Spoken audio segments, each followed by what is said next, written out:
I met Rasheed a long time before we worked together. It was right after he dropped Nostalgia. I came up to Boston to do a show at undergroundhiphop.com, and I went to the Bridge studio, and my first impression was like, wow, like this studio is like one of the best I've ever been in, if not the best. Arc was someone who presented sonically something different than the stuff that I was getting, and it came to me right around the time after Kenny and I had just wrapped up First Brick. So he came through the studio with a homie of mine, Fran P, well actually Noel Poncho, and we all just kind of kicked in the studio, played some records, and I liked what I heard then, you know, I mean, however many years ago that was prior to us like actually working together. Sugar Bills is an album that I think is, you know, career defining. It's named after a former bar around the corner from the projects I grew up in, and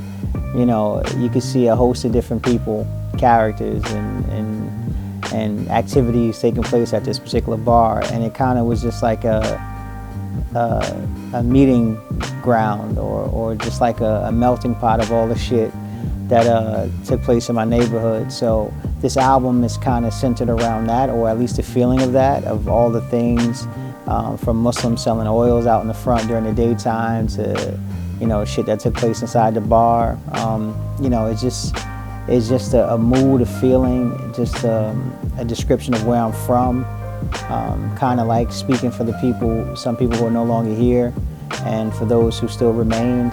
Working with Rasheed is he's like a workhorse, you know, and he came up locked in for only a few days, and he powered out the majority of this record in a few days. You know, he doesn't, like, when he comes up, it's like, let's get in and let's get this work done, which I like that. That's how I like to work too. So for me, it's like kindred spirits that way, you know.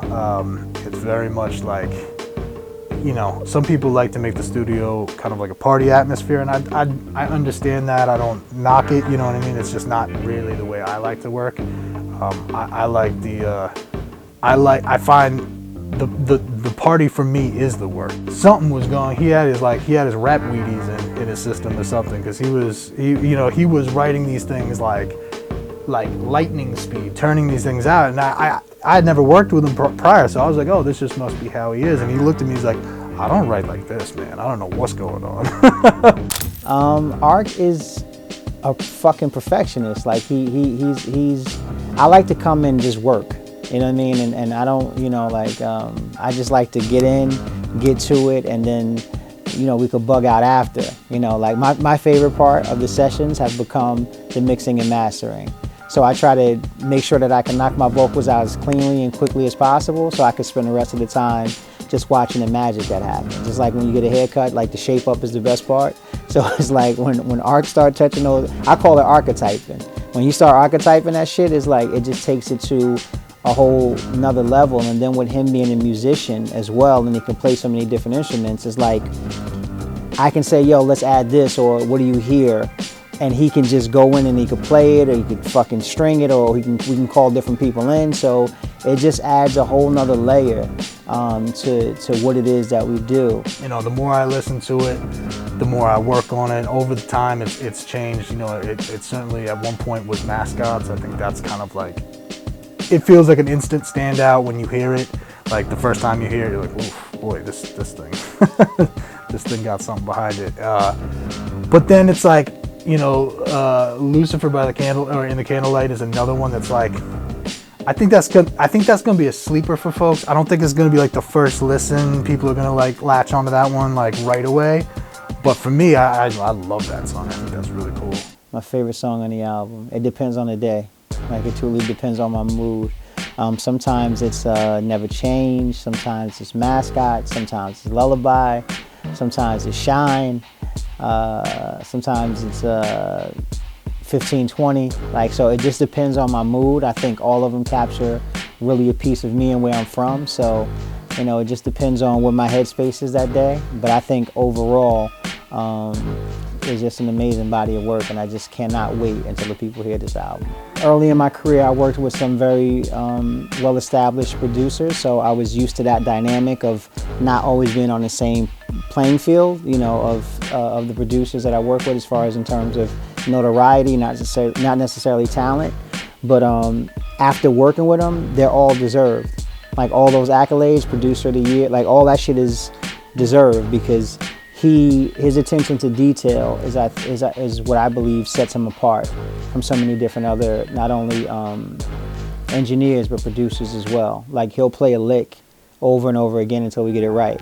You know, like there's no rush, right? It's about getting the best quality product that we possibly can. You know, I feel like Sugar Bills, it reminds me a lot of like when I first heard Illmatic, right? Nas was like describing essentially what he grew up in the area, you know, his experiences, what he saw out of his windows, you know, on a daily basis. And for me, that was foreign from what my experience was growing up, you know?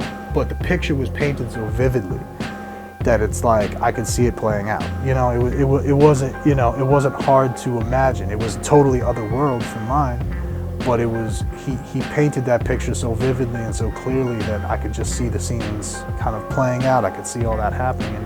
And I think that in a lot of ways, that's what Sheed's done here with Sugar Bills. Like when he came to me with the title Sugar Bills, I was like, what is Sugar Bills? I don't even know what that, when it was said, and he's like, that's the place that all these stories happen. You know, that's the centerpiece, that was the home for everything I talk about on this album, is this like bar, restaurant, something in his neighborhood that all the stories were told there, all the scenes played out there. It was right there on the corner, and it was like completed the whole picture. I was like, so everything that he's been like, all the stories and all of the experiences he's had and the upbringing and all that, this was the place that all that stuff was circulating around. And so for me, it just made the picture become very clear.